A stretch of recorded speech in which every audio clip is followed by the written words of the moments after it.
coffee show where we take book discussions to a new level. We don't just read books, we interview them, journal about them, sip coffee, spill thoughts, and explore stories on and off the page. Grab a cup and get cozy, because every book deserves a great conversation. Episode 18, My Dipshit Husband is Here, and it's a wild ride.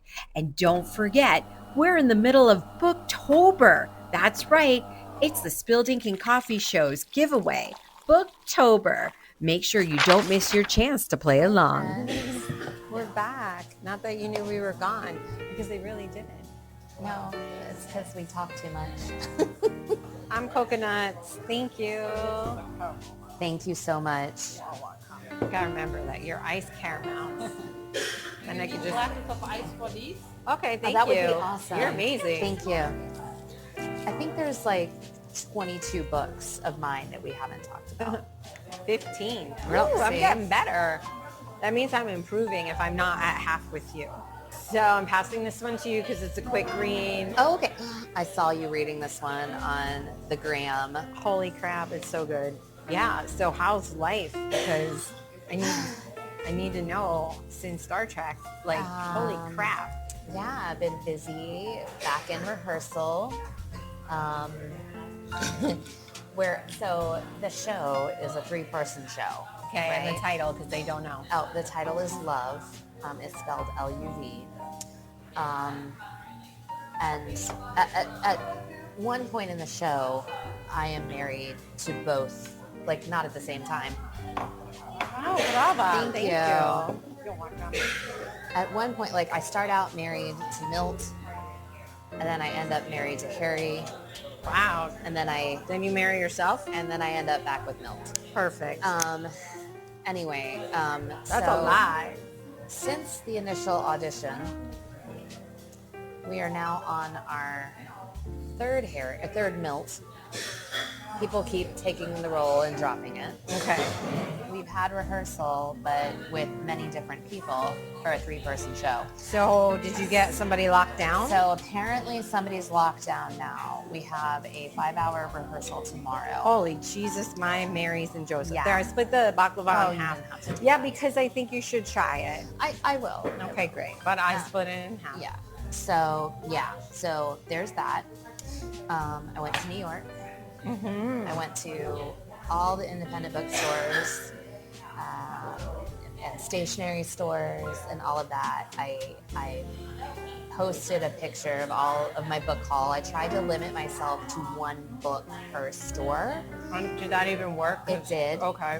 And then I tried to, So you went to like 11 stores? yeah, or Oh my however God. many was in it. And then like I tried to buy if it was like if there was something that was specific to that store. I tried to buy, like, I went to Jackson McNally and they have their own publishing house. So I bought a book that was from their publishing house. I went to a Japanese bookstore. Which I saw that one on the online and we reposted. And they had, so a lot of their books were translation of Japanese books. Very cool. So I grabbed one of those. Ooh la la. And just tried to be very intentional in my purchases. We'll see if that works out. I bet it did. Yeah. So I finally read, which is, and we will talk about it at some point, and I forgot it to bring it back to you. It's okay. What is it? An elderly woman. It was up to no good. An elderly woman is up to no good. And you know what? We can just talk about it because it's a back talk anyway and we both have to talk about it. Hold on, I gotta find it. It's in here somewhere.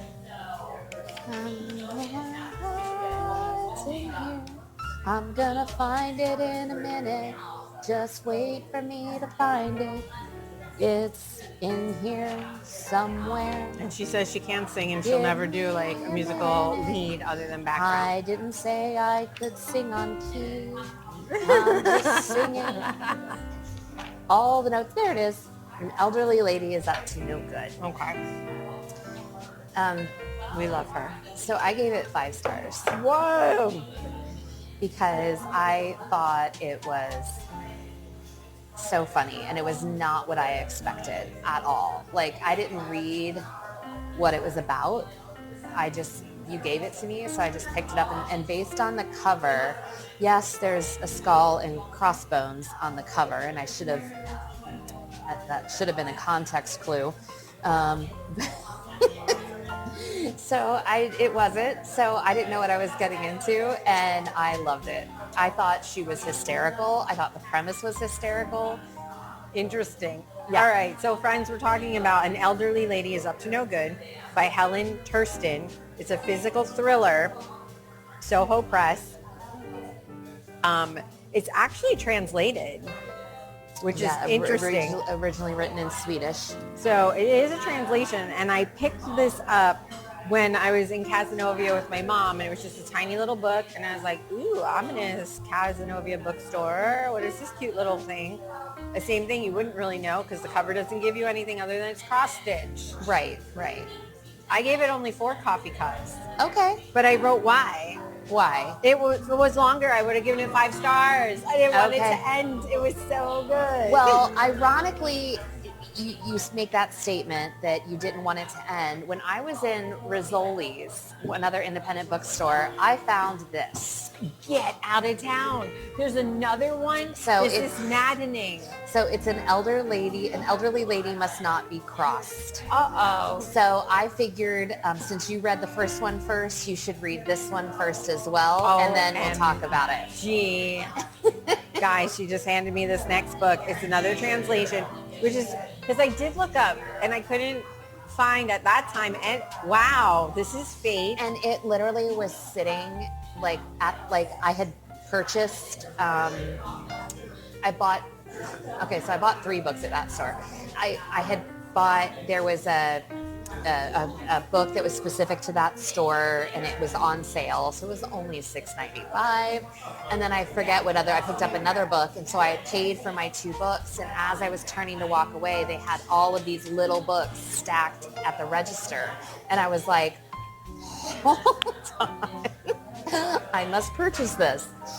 So that she was laughing, because then I turned right around and pulled out my credit card again to buy An Elderly Lady Must Not Be Crossed. And she's like, is this any good? I'm like, well, I haven't read it, but I don't know if it's the first one or not. I read another one, An Elderly Lady is Up to No Good, and it cracked me up. So Right. I'm assuming this one is going to be along those same lines. So I love a little book that makes you laugh, Yeah. that actually has like a story. I Yeah. wonder if this was ever a play. I don't know yet, but now that I see there's a second book, I'll do all the investigations. So there you go. You can This is the happiest part of my day. You have no idea. so you read that, and then I you'll will. pass it back to me, and then we'll review it again, like we're doing This An one Elderly- right now. So, Yeah. I mean, favorite character, The Elderly Lady. Maud, mine too. I mean, just My dream. She thinks all the things that I want to say. And I don't know if she does the things that I would want to do. I think she does the things that are supposed to be done. I don't know how else to say that. Basically, I'm pretty sure in here I said I want to read more, but I'm pretty sure that I had said I want to be her when I grow up. All for real, like for real. All right, so we're going to read. It was a short book, guys. Yeah. So we're going to just read our quotes. So you read a quote, I'll read a quote, Okay. back book. I said, no, she said again, just because it felt good to say no to this person. It felt good to say no, so I'm going to say no. I can see why you picked Yeah, that one. yeah. I can. In this book, she meets a crazy-ass artist downstairs who's trying to steal her apartment. And I read this way back in June, so obviously it was good enough I remember the details. And it says, my favorite piece, this is Maud saying, my favorite piece in the whole place, it's called Phallus Hanging. Yes, I remember that part. Or maybe the artist said it, but I was just like, huh, okay, Yeah. call a spade a spade. Says, well, then, Next quote.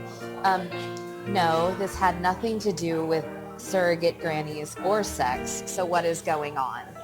And that's when she thought that the artist downstairs was looking for a surrogate grandmother. In fairness, the artist downstairs, she's messed the F up. Like, of all the other characters in this book that she met, that one was the most Yeah. off-kilter for sure. Yeah. But I do love, because every time I think about this book, I picture Maud, though, on the vacation or the cruise, right? I want to live her life. No kidding. No kidding. Yeah. So Maud felt her pulse rate increase slightly, but controlled herself and pointed at one of the bright green penises. The fact that we wrote the words penises a few times, I was just like, you really don't see that in literature. Yeah, and you need to understand that Maud is 88 years old. Yes, she is. So we have never done an in tandem review before. This is actually our first in tandem. We've read books, we've reviewed them on opposite sides, but we've never done a comparison. So this is new for us, which is nice, which is cool. All right, so read your review. Well, okay, so spoiler alert. So either skip ahead 15 seconds or just get the book. It doesn't matter. You're going to love it. I just said this book was not what I expected. Of course, who really does expect an 88-year-old serial killer who is as dangerous as she is funny? Nobody. Yeah. Nobody. So that was all. I know, it's a short story, so she does the half pages. Short, sweet. And this is where when this one airs, guys, you've already listened to Rachel when she started doing half pages for short stories and how she started splitting them up. So you all know that now. So my review says you get hooked by page 2. It's legit a tiny book, so that's impressive. Yeah. Like, this page is so small. It's like smaller than a napkin. And by page 2 of smaller than a napkin, I was hooked. I never thought that I would read it because honestly, I had no intentions of reading this book. It was purely, and that's why I don't need it back, is a gift to you. It says it in the review, because you like reading these thrillers. I do. Right. So I bought it with the intentions of this was gifting to you, but I couldn't stop myself. It's like, just read me. It's like, you know you want to. Absolutely. Sure. No. Not at all. All right. We're smiling. We're smiling. Everybody's happy. It was great coffee. It's Friday. I'm still taking pictures because you got to make sure the best you get them all. Yes. Yes, queen. Work. Okay.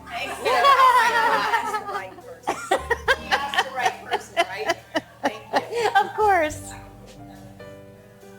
Mm-hmm. Have a great weekend, girls. Sorry. Wait. No, you're fine. And you know what? My review is probably as short as yours. I just write very big. But I said I was glad that I took your gift and read it before I gifted it. I'm glad you did too. So this book is a series of short stories. But each one shocks you. But they're still connected somehow. Like Yes. You could read them as a standalone, but they're still connected. I guess is the right way to put it. You have to have the whole book encompass itself. And I said that this book was a special holiday release from the author, because that I did look up. I did not know that. This is her Christmas book. So when I looked up stuff, like I couldn't find the books to purchase here or on the Amazon, which, guys, of course I could go order it from our local Port Key, shout out. But at the time I was just jonesing for it. But when I looked it up, and I almost want to say it was in the author's note, she says my editor was hounding me to do a Christmas novel. I read that now that you say that. And she's like, I really didn't want to, and this is what you got. And I bet I wonder if that's what spawned these little books, because I wonder if she writes other bigger things. Now I'm really curious. I can't wait to hear what you think of the next one, and then when I read it. So I said it was delightfully silly, but very plausible. Like, this could have been for real. Yes.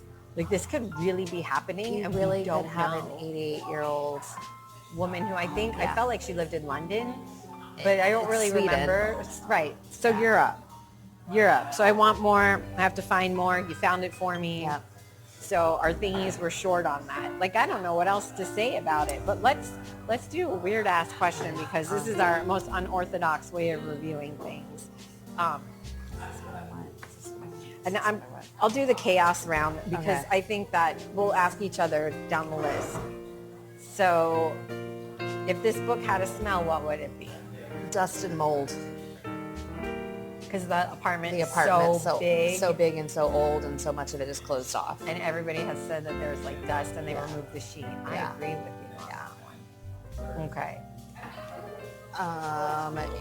Who in this book is definitely two raccoons in a trench coat? The artist. I was gonna say the same thing. It's the artist. Yeah, and she's crazy. She's batshit crazy. She's crazy. We'll both answer the questions. I Yeah. think that's just how. So if the villain, which we're assuming the villain is Maud, but is she really? But she is. You know, You're the language arts teacher. this Explain is it. the perfect example, and I give this to my kids when we talk about antagonist and protagonist. You absolutely can have, because an antagonist doesn't have to be a person, and your protagonist can absolutely be the quote-unquote bad guy, because the protagonist is just a central character of the story. Like the perfect example is the Joker movie. No one would ever say Joker is a protagonist or a good guy, but he is the protagonist of that movie because he's the central character. So same thing goes with this. That's why I think Maud would be considered the villain, just because. Thank you. Thank you. Bravo. Okay, so she is the villain. That's, yeah. I mean, but you could also make the argument that she's the hero and all her victims. Circumstance, I thought, was the All villain. of her victims and her circumstances are the villain. See, I would have actually have said, hey, teacher, I feel like the It's not like villain she's- is circumstantial. She's not killing she's not killing good people. No, So, no, it's a tough one. It's a very tough- argument. You know what, guys? Get the book, read it, and get back to us Yeah. on that one. We'll finish these, and then we'll eat, but I'll let it roll. So if the villain, meaning Maud, had therapy, would she be any better? no, because I don't think she's bad, even though Correct. she's a killer. Correct. I think the therapist would walk away thinking, I need to rethink She's next. my life. I agree. The therapist would be totally Yeah. like, I'm next on the list. So which character is going to get scammed by the prince from Nigeria? Now, we have to go back because there's a detective, and he's super not great. But the female detective, yeah, I think the male detective or the antique dealer downstairs. Oh, gosh, for sure. He would Yeah. be scammed 100%. Yeah.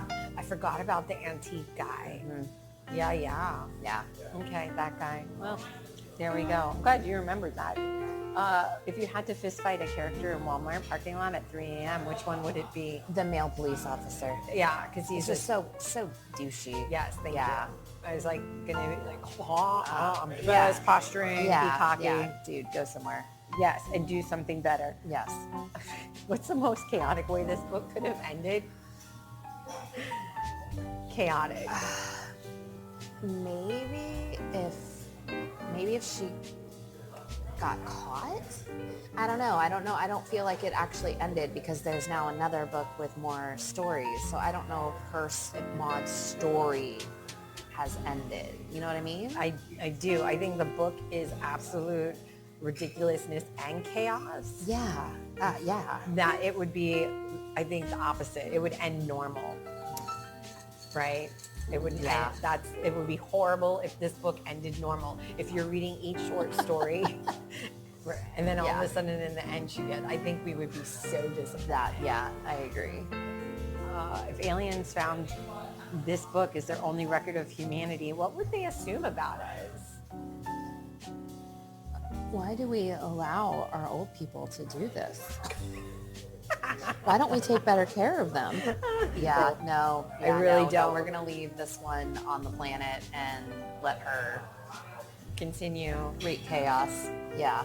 Well, I mean, she is kind of, decreasing the surplus population now, isn't she? She's she's creating order in chaos is what she's doing. In her mind. Yeah. I can't get her out of my head at the beach sipping her little cocktails. like nothing is wrong. Although I would love to see what this apartment looked like. I got to know, is this a movie? Is it a play? It should be. I feel like it could be adapted. And then it says rename the book. I wouldn't. We're not renaming this book, guys. It's too I mean, I agree. it's too perfect. It's definitely, I mean, again, 4 cups of coffee because I wanted it to be longer. I didn't think I was really going to like it. And I did. Well, But 5 stars out of Rachel. into, and I changed my mind. Mm-hmm. Mind was changed. So I went to see Camelot last night at Francis Wilson because it was opening night, and it was so cute. At intermission, the head costume lady came out and she saw me and she was like, "Oh, I'll see you Saturday. We're gonna take measurements." And da da da. And then she was talking to a couple other ladies, and they were like, "What's love? Like, what is that even about?" And she was so cute. She goes, "Ask Rachel. She's a star." So I was like, "Oh, well, it's just this crazy, absurdist comedy about 3 people who are trying to find love and just they need to work on themselves." Oh, Camelot. The year we did Camelot my junior year of high school. Oh, Camelot. Guinevere, I wanted so much to be Guinevere, but she really is not that great of a character. No. She really sucks. There's really not a good female character in that show. I was Nimue, but that was the year I decided to try my first hand at smoking cigarettes. Oh. And I lost my voice. Oh. So I didn't get to sing her song, which is very pretty. Yeah, my friend Michelle, who did the show, she was the Italian. She was Nimue, and she was great. We had the most beautiful special effects. All I did was wave my arms. She had this big headdress and this tight bustier with like sparkles all over it. I've never not seen like a female wizard that didn't look gorgeous. Okay, so my sister-in-law says, "Oh, yay. Short story alert." I don't believe in an official answer to this question. Oh. But I believe you get to novella territory around page 60.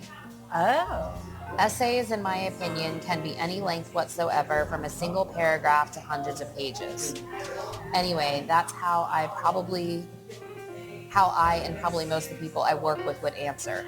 But remember, we work in a niche corner of the publishing industry. So there's the official answer. Well, I don't know if it's official, but official-ish. She also follows up, sometimes I think that the fine line between novella and short story can also depend on vibes. Oh. Like the form and general cadence of a 65-page story can differ between something that feels like a short story and something that feels more like a short novel, if that makes sense. Though it probably just muddies the waters further. That being said, I don't actually know of any 65-page short stories. Because that's too long or too short? It's going to be a literary debate until we die. I think for most people it's too long to be considered a short story. Over 60 is too long. Over 65 pages. Yeah. Okay. All right. Glad we talked it out. Sort of. I feel like this should be a panel debate. Right? That's what I'm thinking. All right. We are so into so many books here, guys. So here we go. So we'll start with you.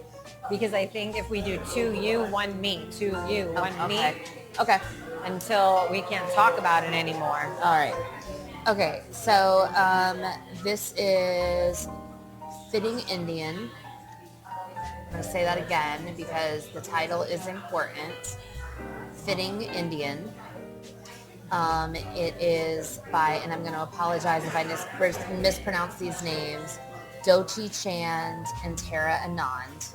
It is a YA graphic novel. Ooh, okay. It was an ARC published by HarperCollins. It was very focused on, all the trigger warnings need to be added, and they were. All the trigger warnings are at the front of this book because it covers all mental health issues in teenagers across the board. Interesting. From Are the authors doctors? No. They wrote it, what they said was they wrote it because the idea of getting therapy and help for mental illness in the Southeast Asian community is a huge stigma to it. And they wanted to write it for kids, specifically Southeast Asian kids, but kids in general, to recognize that it's okay to ask for help. And it's heavy for a graphic novel. It was beautiful. The art was beautiful. There's just it's a heavy. I'm glad that you're saying the words graphic novel, because you're only just coming into reading more and more of those now, which I really like. And I think the artwork is part of the storytelling. The colors in this were super important. It was very vibrant, which you think, like if you think of in like the Indian culture, Southeast Asian, like the saris and all the beautiful colors and gold accents and all that, I think that all really translated into this graphic novel really well. So, but it was. So did the book hook you right away? And what hooked you? Was it the artwork? Why did you pick up the book? Let's say that first. Because I wanted to read I hadn't read a true YA book in a month or so, and this looked very interesting, and it was available as an ARC for HarperCollins, so I thought I'd grab it. Okay, so now back to, did it hook you right away? It did. It did, just because like I felt this girl's struggles to find her identity, to find who she is in a very traditional Indian family in America. Well, that just translates to any traditional family that somebody trying to find themselves. That's really hard. Now, because this was an ARC, you did not have a physical copy? No, it was. It's interesting. It's on my Kindle. So on your Kindle, being on a screen versus on a glossy page, that's going to make the artwork quite different. So I'm happy to hear that it still is just as beautiful. It really was. They did a really good job, and dealt with some really heavy teenage social issues and heavy mental health issues. Big time. So were you in it right away, or did it take time? I don't know if I was in it right away. Okay. Yeah. And what was it about, like the writing style that? It was the storytelling. I mean, you got hooked with the main character because you really felt for her, trying to please her parents, but still trying to fit in a very white high school situation. So is she your favorite character, or do you have a different favorite character? I think at the beginning she was my favorite character, but by the middle, I think the mom was my favorite character. Was she a supportive mom? Not at first, but you find out why, and it's probably the same reasons in a traditional family, trying to find herself. So that's kind of what you find out is the mom also suffered with mental illness and was told basically don't get treatment, just deal with it. And when she started seeing herself doing the same things to her daughter, when her daughter is in serious crisis, that's where she kind of okay, I need to sit down. I need to tell you what my journey was, and we need to get you help. And if your father doesn't agree, then screw him.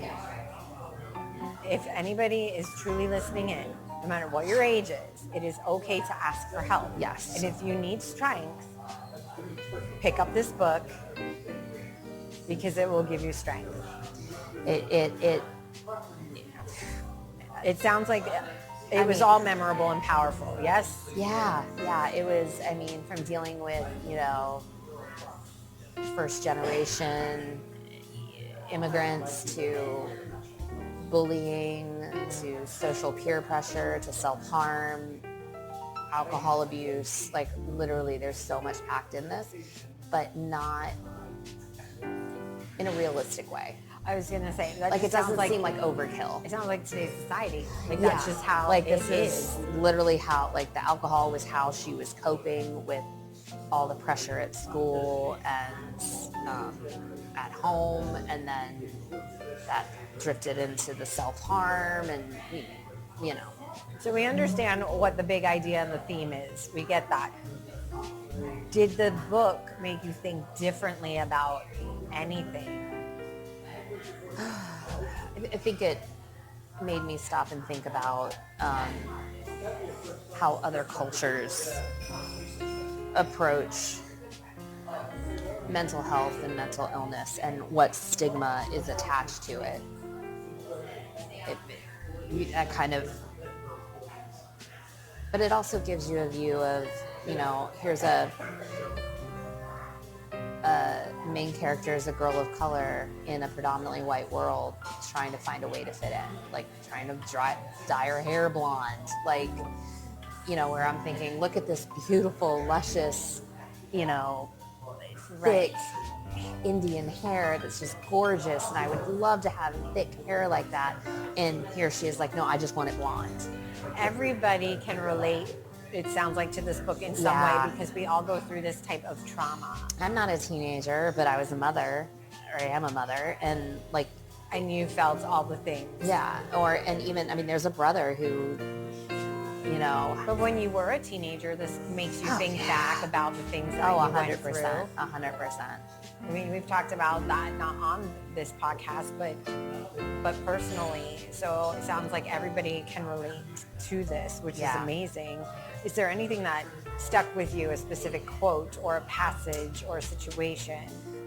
So one of the big themes throughout the entire book is the lotus flower. And so one of the things that her mom says to her when they're painting lotus flowers at the cultural center was, a lotus lives in the murkiest waters, yet remains clean and beautiful. It is always pure, regardless of what comes its way. The lotus flower always rises above. Are you going to get a lotus flower tattoo now? No. Okay. No, but I don't really have a reason why I didn't give it a 5-star. It maybe because it was a YA book. It just, it was a 4-star. It was good. It was good. And that's a hard thing, though. This subject matter might be hard to be objective about, especially when I think you've connected to it. Yeah. So you're not giving it like the whole teacher brain, because you have your personal brain right there. Yeah. Going, I feel. But that's like you said, the connection to the storytelling. Anything you would have done differently? No. Have you read anything else by this person? No. Would you recommend this book, and to who? Because I feel like since it already comes with warnings of triggers, as a mom, what you just read. I think it would be good for parents to read. And if I think a kid is going to read this, I think a parent needs to tandem read it, because there's a lot of room for conversation here. This is a conversation book that needs to be had between two people. I don't think a kid should just read this. The message is very clear. Ask for help. I just think if a kid is really struggling, which I think a lot of our kids are, then you need to have somebody to talk about this book with, because it's very triggering. Do you think that mental health professionals should prescribe this book to children who are in need to read in tandem with the mental health person or the parent? That's a really good question. I think this would be, a kid who's struggling with these things. Yeah. So if you're in the mental health profession and you're listening to this, get the book, which is called Fitting Indian. And maybe this is a tool that you can put in your toolbox when you're helping young people and their parents. because that's what this is really starting to sound like to me, Yeah. especially with that answer of reading them in tandem. Who do you think would enjoy? That's a different question because this is a heavy subject. Is there enjoyment in this type of book? If you enjoy learning and bettering yourself, then yes, you would enjoy this book.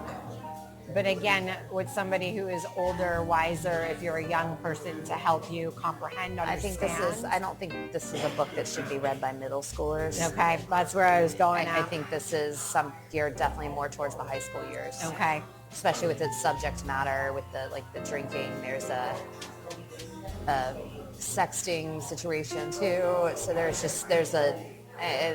is for high schoolers. Okay. Will you read more from this author? Yeah. Okay, Yeah. good. We're going on to the next book, which we briefly talk about because I was curious about this one. Oh no, guys, the next one has only 1 star. And I said in a previous episode, the London Séance Society, I was extraordinarily excited to hear about just based on the cover and the name. And we have a 1-star review. Take it away. I would be more than happy to hand this to you to find out if we are, as what has happened in other cases where I'll give something 2, you'll give it 5. Yes, and vice oppositing. versa. So this is the London Séance Society by Sarah Penner. She also wrote The Lost Apothecary, which has been quite popular. She's actually a local writer Okay. To the Tampa Bay area. This was a physical book that I purchased from Portkey. I had so much hope for this book and was so incredibly disappointed. I'm sorry. I expected so much more. I was just hoping- based on everything, even the description on the back. The writing was not great. What made you pick the book up? Let's just back up. Why did you pick this book? Because you're the apothecary book? And Well, you're like, I didn't read that one, but I knew, this author has done signings locally at Portkey. And Portkey's actually mentioned in the back of this book in the acknowledgments. Okay. And it was out there, and they suggested it, so I picked it up, and I thought it was she great. supported local guys. And it's a great title, the London Séance Society. Like, it sounds interesting, but It does. I didn't care about the characters. I didn't believe the characters. I didn't believe the 2 main characters as a couple. Holy crap, let's break it down. Hang on. Read your review because I think you need to. I said the way Lena, who is the main character, the way Lena spoke sometimes was sophisticated, but then other times completely childlike. It didn't well, what are you? I don't understand. The ending was silly. The ending was ridiculous. Guys, she's making so many faces. She's an actor on stage now, so the faces are awesome. I would have liked to have seen more seances to build the credibility. There was only 2 actual seances in the whole book. That's crazy talk. Because Yeah. this should have been 1 long seance throughout the whole book. Yeah. Oh, and I boy. said I am just disappointed that I gave this book too much time. Okay. Yeah. That says a lot because Yeah. your time is extraordinarily valuable to you. I know what you do Well, in and your you life. can tell because it took me Forever to read it. a week to read. And normally I'm a 3 to 4 day. I'm just laughing because I'm still doing a book and I'm like, it's been like 3 months. So when Rachel says, you could tell because it took her a week and I'm on this one book and you guys know what it is and I'm still going. Well, unless there's another book in here that took me 2 weeks to read, but it was because I was on vacation, but I still gave it 4 stars. Right. But Right. in a normal, this was just normal life, and it should not have, and it's only 328 pages. It's not even a long book. What was your first thought when you started reading this? Oh my gosh, I should have spaced it out the airlock. Well, it starts with a seance in France. And for a hot minute, they got me. I was like, okay, this is interesting. Okay. Don't quite understand this relationship. And then I'm still not clear what the point of that seance was. Right, because it's in France. Like, The book title says London. It happened, and then the characters leave and go to London. But like, so what was the point of, like, I was so confused because we never came back to like nothing. Have a favorite character? No, I didn't particularly care for any of them. I again, they weren't, like, I didn't care about them. Guys, I wasn't interested in them. her disinterest is so real. Like, I don't even want to ask these questions because there's no point. Read us your quotes, because it's probably the best writing in the book or the worst writing in the book, and that's why it's there. So read the quotes and tell us why that quote. Or just shake it up a bit. This is a little bit about, like, a lot of it kind of deals with, obviously, death. Duh. Seances. They're talking to the dead. For grief was not only made up of sadness, but of so much more, yearning to hear a voice that was now forever vanished. I mean, it's poetic. My foremost concern is reputation, not truth. The two are entirely separate aims. I disagree with the statement, but I get it. A family man makes the perfect serial killer. No one suspects a good husband and attentive father. Why'd you pick this? Especially as a quote after reading Maud. Maud's the perfect serial killer. And that's the thing, like, the guy who's saying this, Who is that guy? he's the head of the London Séance Society. Oh. I actually, in my mind, thought it was going to be a woman. Yeah, no. No? The two main characters are two women. Okay. And of course, since, you know, it's Victorian England, that means that even though Valdine is an amazing medium, because she's a woman, she's not allowed into the Séance Society. Okay, that makes sense. Yeah, because she's a woman. Right, right. But yet they lock her and Lena in a room in the Séance Society so that she can conduct a séance. A lot and of then all of a disconnects. sudden, even though I don't, Guys, when it's a 1 star and it's this bad, I'm not even going to like say anything other than, how'd you like the cover art? the cover art was the best thing about the book. It is the best I can say. I really wanted to like it. I did. It just... We're not recommending it. We're not recommending it. We're not recommending this one. And so are you going to read more from this author? I don't think so. This one turned me off pretty solidly. Pretty I don't hard. feel the need to go get the Lost. She's got, like, I think 3 books out right now. No. And I don't think we need to do any weird questions because we know nothing about this book other than there was no connectivity. Nothing made sense. In my new rating system, which I posted because somebody had asked me to post my rating system, my 1 cup says I should have spaced it out the airlock, right? This one you should have do not resuscitate. And it's my biggest flaw in my reading. Is to stop because I can't just give up on a book. Okay, I have no problem doing that. I can't give up on cleaning. That's my OCD. Yours is reading is your OCD. Yeah. Here's the thing. Did not know this was a problem, but now that we're back from our summer and we're all back on the socials, right? Do you know that DNR in your book journal is like a big thing, chatter on all the social medias about how wrong it is to DNR a book? And that if you're... are we DNRing or are we DNFing? DNRing? I mean, we could not resuscitate either. Everybody's doing all the things, right? And so I don't remember who posted. I don't know if it was new follower friend or old follower friend and said, hey, how do you feel about this? Because, you know, they're like, this person's like, I don't do... negativity. If you're going to post negative, show, I'm going to block you. But if you can show us in a positive light why you do this, share it.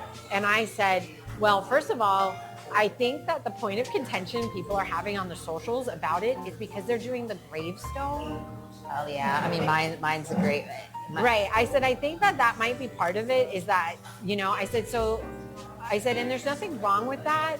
I said, because, You put it to rest, right? But it's delight not found. Right. Not did not finish. Delight not found. Right. So I think Maybe you should post a picture of yours that says it's delight not found, because other people are posting do not finish, and actually other people are doing DNR, don't resuscitate. Right? I said I politely spaced mine out the airlock, and I didn't share a picture, but maybe I should, because I think that it's okay not to finish a book, or that you delightfully don't find it interesting because you read the whole freaking book anyway. I just kept thinking, and I think that's why I end up always finishing, is because I keep thinking either it's going to get better, or I've made it this far. Right. So that's why it's delight not found. So what I'm thinking is, everybody in your future journals, maybe think of a different way to do your display, because maybe that's what the quote unquote, I shouldn't put them in a graveyard. Got it. I don't know. Did you start your 2026 one Not yet.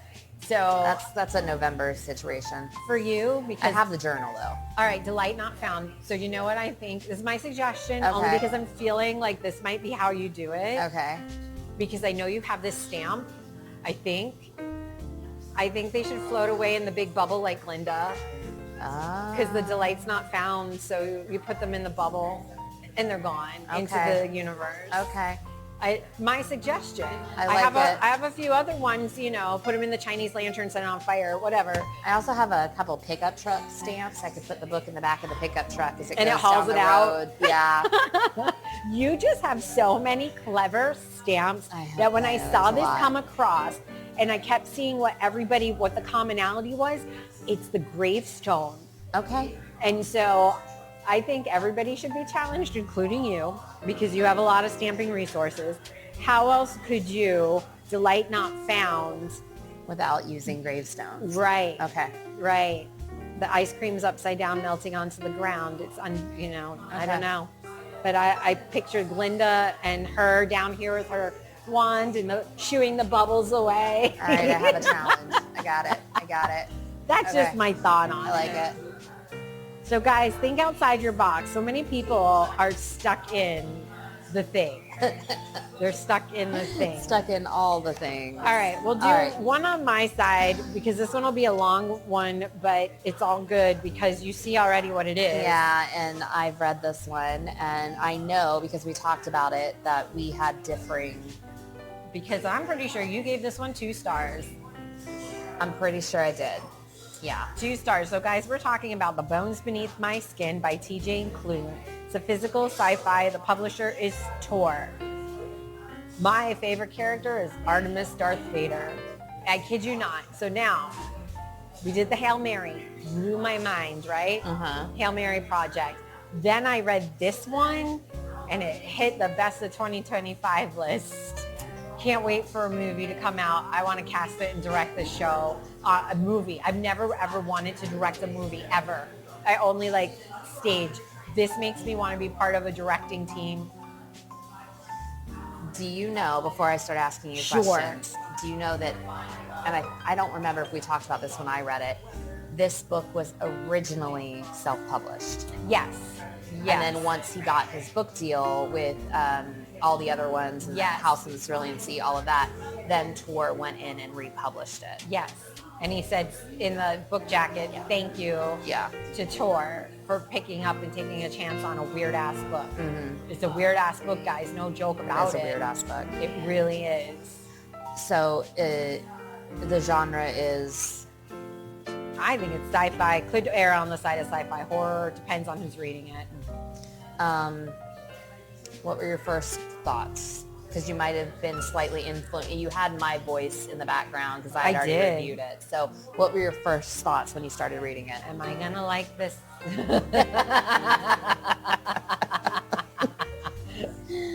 Is it going to be good? And I'm going to tell you, it's because the cover art, even though you said, yes, the cover art correlates with the story, that cover art would never make me pick up this book, nor would that title after I've read the book.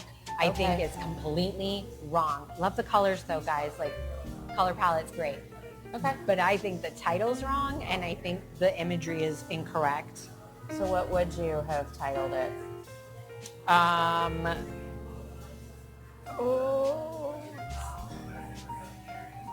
Artemis Darth Vader, probably. I mean, it's a great name. It's a really great and name. I feel like that the whole, everything is her point of view, like, and that it's all about, like she's the main point of focus. Like Artemis Darth Vader would have pulled me right in I would have bought that book because it said Artemis Darth Vader.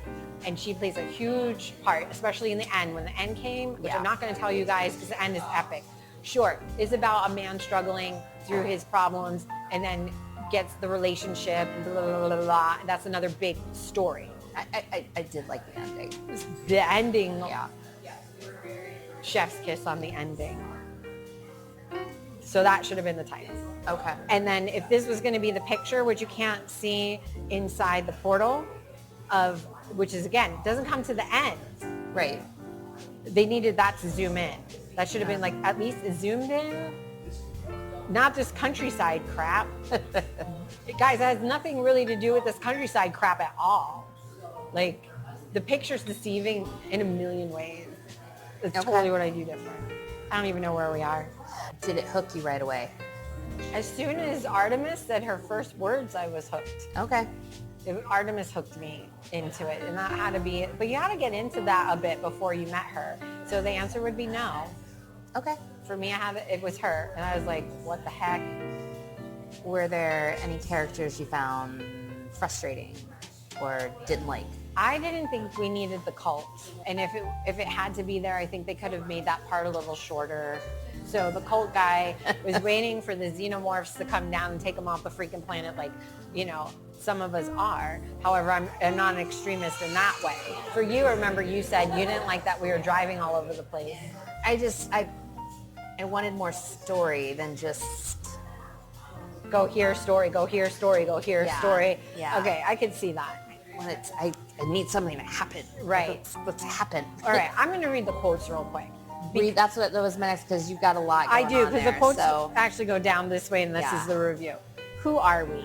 We find that we live on an insignificant planet of a humdrum star lost in a galaxy tucked away in some forgotten corner of the universe in which there are far more galaxies than people.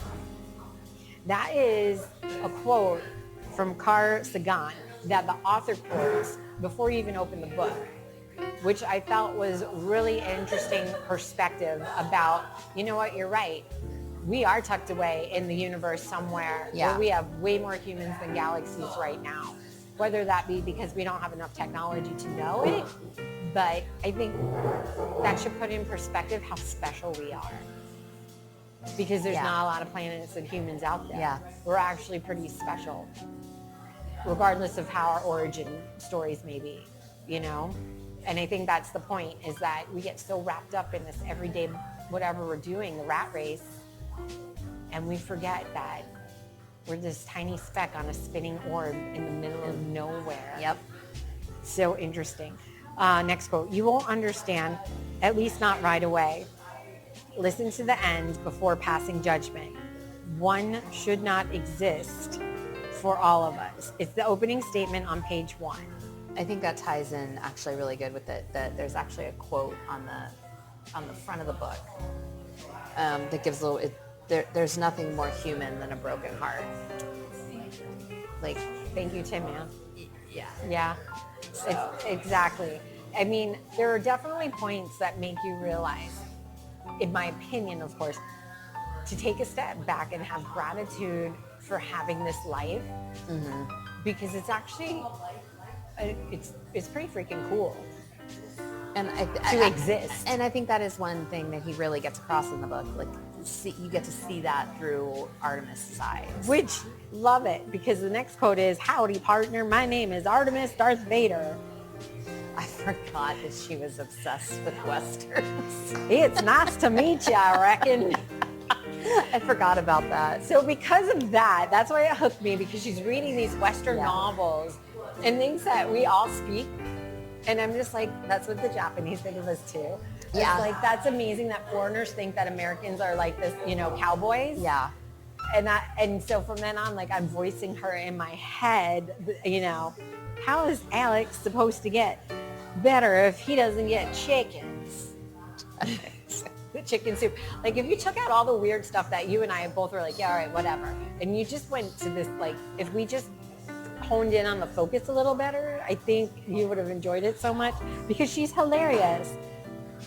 The fact that we mentioned the Macho Man Randy Savage. Oh, I know. I was like, oh, throwback, yo, WWF, thank you so much. I appreciate that. Now the WWE, for all of you who do not know what the WWF is. The quoting didn't stop. It just keeps going, you guys. There's a whole 2 pages taped into this journal. Yes, because I love this book so much. Like, I told you all the things that I didn't like about it, but once you get in it, I think it's great. That's why I handed it to you, because it was one of those, I'm like, Casey's going to like this one. I just like the quote, the call of the void. So that's what was happening to these people in the cults.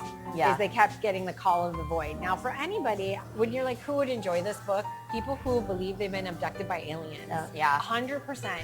Because the call of the void is that missing space and time that, you know, that you're like, I can't figure it out, but you know that you're abducted by aliens. And I really think the call is to find other people who have had similar experiences. And that's what that cult leader was trying to do, but he went super sideways with it. Read the book, I'm not going to tell you. Such a twisted vision of radicals. You can achieve the same results with love. And I cried so hard. Like, I was bawling my eyes out, Rachel, with this book. Physical tears. I can't wait to meet Artemis Darth Vader someday. Love that she's wearing a Care Bear t-shirt. And then I was curious, how is it that another species could not know love? Because their species didn't know love until she got here. I mean, it can't all just be science. Is it, guys? Is it all just science? This is where me and science have the conflict. I need you to hang on to that question for like another week or so. Okay, cool. Until we talk about the book that I just finished. I can't wait. That deals with that exactly. Would you read more from this author?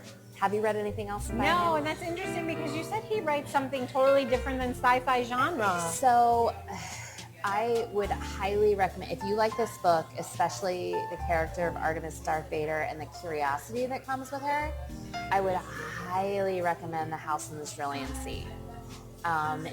It definitely isn't science fiction. I would say it's more fantasy because it lives in the world of magic. Which I'm okay with. And magical creatures. Okay. But do you have this book? I don't. It's on loan. No, you're fine. To someone, and I don't remember who. It might be my sister-in-law. It's cool. And then there's the second book, Far Beyond the Stars. Is the writing style the same? Like, does he write his books the same? The writing style is the same. So that is my biggest fear. It's like, Dean Koontz, I loved you back in the day, but then all of a sudden you changed your writing style and I was out pro. To me, The House in the Cerulean Sea is the next evolution in his writing. Because this book was written so long ago. I didn't hate it. I just didn't love it. But I can see, like, as you're talking about it and you're talking about the curiosity and finding love and all of that, there's so much of that that's in his other writing. I would highly suggest. Okay, I will. Isn't that interesting, though, how, of course, we're always getting different reviews, but it's more about a person's point of view, perspective, and their takeaway. And that's really why I decided to record and make a podcast, because we had been talking books for almost over a year. And it's because of our different points of view and then us recommending each other books and then finding something unexpected in what we would not normally read. Yes. Like for you, you would not normally read this book. Why did you pick it up? Because I had read House in the Cerulean Sea and fallen in love with that book. Like, so had you started with this and then went into those two, perhaps it would have been a different point of view. Yes. Now, Wearing Lion, John Wiswell.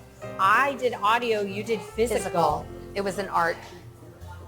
Well, for you, it was an arc. And I waited on the audio for it to come out, to come out, to come out. It's a fantasy Greek mythology, Tantor Media. Who is your favorite character? So I'm not sure. Who is your favorite? Okay, this is perfect because the narrators, There were two, a male and a female, Okay. Hera and Hercules. And my favorite character was the Audible guy who says, "This is Audible." God. So you're saying the narration was not good. So if you couldn't figure out your favorite character and you read a physical book, and I'm telling you my favorite character was the voice of "This is Audible" as my favorite character, we know there's an issue somehow. My favorite character was the boar. Okay, there you go. There. She gave I it a like the favorite boar. character. She gave it 4 stars. I gave it 2.5. So I almost met you there. And I only have in my quotes, because I was keeping a tally mark, like it's a tick sheet. Yeah. 41 times she says the exact phrase, "my dipshit husband." That's why I love it. 48 times separately from that, she says the word dipshit. Now, I had to go back and re-listen to this. For me, it was worse because I had to go back and realize dipshit started being excessive also. But you have a lot more quotes. I found it, so I said that this book was quotable. You fucked around and you found out. Do you want to see more lightning? Do you want to see javelin pierce both of your testicles and at least one of your eyes? Okay, It was fantastic. If Rachel read this book, I probably would have liked it better. I'm going to tell people, do not audio this book. Read it as a physical book. Give the characters the voices, the inflections, and the sounds that you want. Because those narrators, do I say bless their heart or something like that? Yeah. Bless their heart. Then I need to be the casting director because it was casted incorrectly. Okay. Incorrectly. Hera sounded like a bird. I really think that this one, and I think this is true of several books, the listening and the physical make the difference in the enjoyment of the book. I felt like this was, and I said this to you, like a Fabio Smut situation. Because Hercules' voice was so like breathy and like erotic. When you said that, I was like, I did like that did not, he in the book came off as totally childlike. Okay, so now that you say that, the next thing I say is after Hercules talks about how he's playing with his sons, right? They're like playing hide and seek and war or whatever they're playing. I couldn't not picture Will Arnett hosting Lego Masters anymore, like as Hercules at that point. Okay. I was like, all right, now I've got Will Arnett and a bird. It's taking me all I have not to space this out the airlock. And it just keeps going. And it didn't even matter what speed I put it at because I kept trying different speeds. I figured if I slow it down because it would change their voice, right? The pitch, speed it up. And it says it might have just been better if I read it so my imagination could do better where the narrators failed me. Oh, and then I wrote, well, maybe the lion was my favorite character. I would be really curious if anyone wants to, in the comments, leave us some examples of some horrible audiobooks that ruined the book for you. The narrator truly ruined the book for you. But there you go, guys. Wearing the Lion, we both did it. I met her in the middle. Read it. Don't audio it. That's the takeaway. There you go. All right, so we're moving over to Rachel. And I'm glad because I want to talk about Kate Quinn because we just did another Kate Quinn before this episode. Okay. The Mistress of Rome, Oh, yeah. right? But right now, this is Kate Quinn. So this is Daughters of Rome by Kate Quinn. I listened to this on audio. It is a historical fiction published by Berkeley, and I gave it 4 stars. This is a 4-part series that I didn't know Kate Quinn wrote. It's called The Empresses of Rome. So so actually, and it's my fault because I wasn't paying attention when I was flipping around on Audible looking for books. The first one, Mistress of Rome, came up, and I thought it was a standalone book, so I bought it. Then I realized, no, there's 4 books, and Daughters of Rome is actually the first book in this series. So I should have read this one first. All right, so you do recommend to the readers Read it in order. Read it them in order because it followed like the same characters. While they're not the main characters in the next book, you still see the same characters or the children of the characters. Like like a girl who was born in the second book is the main character in the third and fourth book. Okay. So I like that these books are very historical. Most of the characters actually existed in history. It focuses a lot on the emperors, their wives, the people who surrounded them. So I like that, but the focus is clearly on the women and how it doesn't get too political. Probably the last book is the most political, but it really focuses on how the women influenced the men, the lives, the politics, change things. This one focuses on one family and how things either go well or things horrifically backfire. So how is the narrator for this? Is it a male or female? It's a female. She was great. Accent or no accent? British accent. Okay. But does a great job distinguishing her voice between the four main characters. So you get some characterization in there, even though it's the same narrator for all four.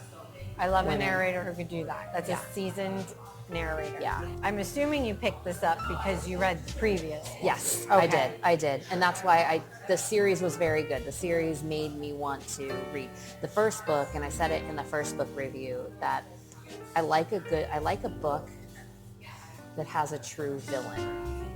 That, like, there is nothing redeeming about this person. This person is the bad guy, and they make life hell. What were your first thoughts when you started getting into this book? Oh, shoot, I should have read this one first. Oh, no. Oh, boy. Yeah. Knowing that, well, you're still able to get into it. Yes. The only thing, and that's probably why I gave it 4 stars instead of 5, was because I already knew the outcome of some of these things because I read the second book first. So what is it about Kate Quinn that you love? Is it her writing style, or that does she bring lots of female characters forward? It's all of her books are female centric, which I love.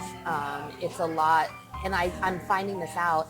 Like in the past, like probably 10 years, she's focused more on like the World War II world. I'm finding that she's got this. She's got a whole other series about the Medicis in Rome. So I'm going to read that. Wow. So she's not just like, I think people now who are picking her up think, oh, she just writes about the 40s and 50s.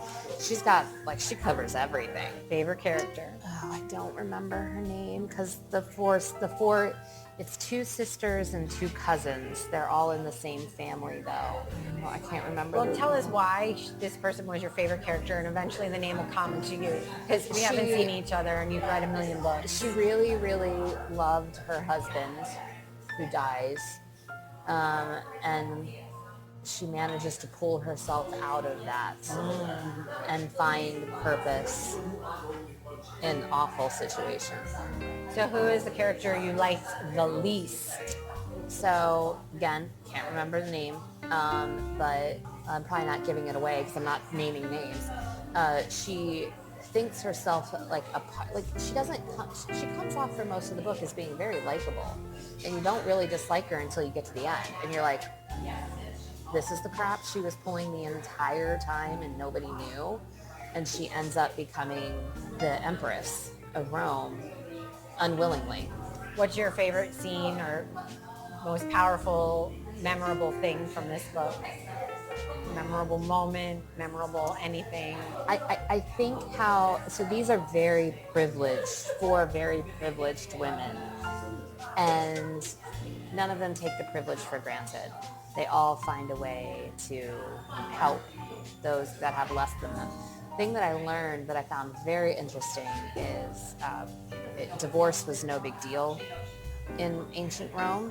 And Interesting. And one of the characters, like, she's 18, and the book opens with her, like, 4th wedding, because, like, every time there's a change in power, there's a divorce and she's used as a pawn in the next. That's why. So it's like by the time you get to the end of this book, I think she's been married like 6 times. So we're not marrying for love, we're marrying for power. Totally for power. That's really sad. Yeah, it's really interesting because she falls in love with a slave and keeps the slave with her. And you see that throughout the rest of the book. Because the slave's influence on her daughter, on her daughter's children, on the emperor, it touches a lot on early Christianity and on Judaism at the time. Very interesting. So what is the big idea of the book? What's the main idea? What's the whole focus of this one? Because historical fiction, it's not necessarily about the history part as much as, even though women are thought to be used as pawns by men, they are actually behind the scenes controlling so much more. That's the truth. truth. They're not given the credit for what they're doing. It's just, it was Rome. It was pawns and kings. So did the book change your mind about anything like chess? No, it made me glad I didn't live in Rome, where you turn around and there's a new emperor and a new coup. And I also found it interesting that in all these books, most of the emperors didn't have children. And if they did have children, they didn't name them heir. They named a third cousin or a nephew. Why? I don't know. Interesting. Yeah. I wonder what that was about. Don't know. Favorite quote? Or read them off, they're great. Rome's like a woman, and she doesn't want him to leave. Breasts do not preclude a brain. Courage is defined by how we meet unfortunate circumstances, inevitable or not. The law is not perfect, but it is perfectible. Scorn that, and we're spitting on the foundations. And then finally, in a flood, pastry isn't much use. If I owned a bakery during a hurricane and it was flooded, that would be the t-shirt that I was selling at my shop. Yep. What do you think of the cover art? So it's really interesting because when you put this cover art in, or look for this cover art, there's 4 different versions of it. Same with the other one. Yeah. So I don't know if the cover art is completely accurate, just because I feel like it's just got the 2 women, and I think that this is really about 4 of the women, and the other 2, the other 2 are cousins. I don't know. Are you going to recommend this book? Oh, absolutely. I already have. And who's going to enjoy it? People who like historical fiction. You're really going to have to like historical fiction, because this is a lot of history. Do you think the series should be adapted into a television series? It could totally be a television series. Watch out, Bridgerton. Yeah. That's the thing. There's not a ton of sex in these books. There's a little bit, but there's not enough But that's Kate Quinn. She doesn't put a ton of sex in her books. Because she respects women. Thank you, Kate. She's not writing romance.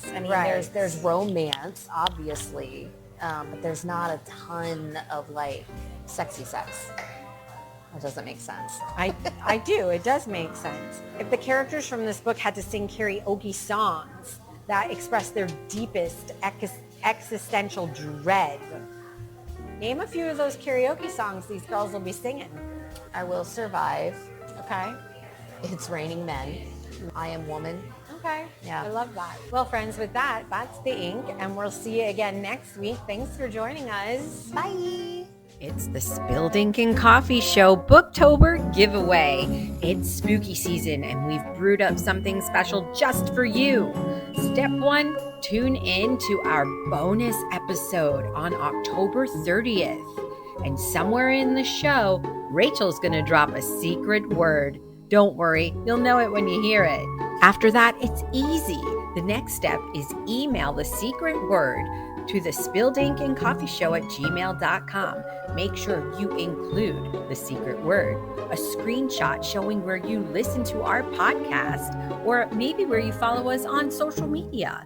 That could be Spotify, Apple, Amazon, TikTok, Instagram, YouTube, or our Facebook group. Don't forget to include your mailing address so we can send you your prize. Make sure you email us before midnight on October 31st to be eligible. prizes may include stickers, podcast merch, coffee, or even a book. And as a bonus treat, you can register and participate in our free virtual October book club, and you'll get an extra prize in your mailer. No assigned reading, bring your favorite. Don't miss the Spilled Ink and Coffee Show's Booktober giveaway.